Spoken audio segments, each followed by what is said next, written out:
Almaniyada iki müsəlman qardaş anasını məhkəməyə verir. Nə üstündə? Adətən biz məhkəmə çəkişmələrini görmüşük. Torpaq, mülk, dünya. Dünya malı. Amma görün, bunlar məhkəmə verir. Bir oğul birindən zəngin, biri isə kasıbdır. Deməli, kasıb qardaş anasını saxlayır. Bir neçə gündən sonra zəngin saxlayır. Axırda zəngin deyir ki, qoy mən anamı aparım, saxlayayım da sənin imkanların qardaş o qədər də yox. Bəlkə anamın istədiyini mən verə bilim. Qardaş deyir ki, xeyr, mən anamı sənə vermək istəmirəm. Nə olsun, mən kasıbam. Nə yiyəcəmsə anam da ondan yiyəcək.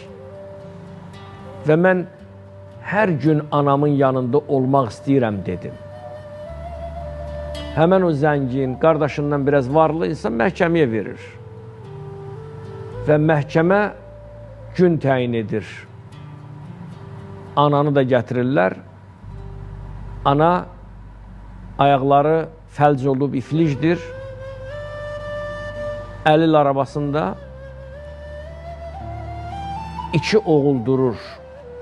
Çıxış eləyirlər hakim qarşısında və ən nəhayət sözü anaya verirlər. Ana, sən kimlə qalmaq istəyirsən?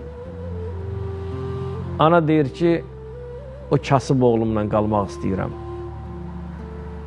Mən istəyirəm o ilə çox qalam. Onun kövrək qəlbi var.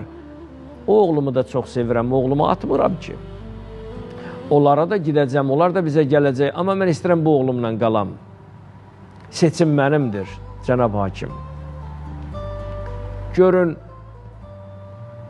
məhkəmə bitəndə, məhkəmənin sonluğunda o varlı oğul göz yaşlarını saxlaya bilmir. Gəlir, ananın ayaqlarını öpür. Deyir ki, qardaşına, sən məni cənnətdən məhrum etdin.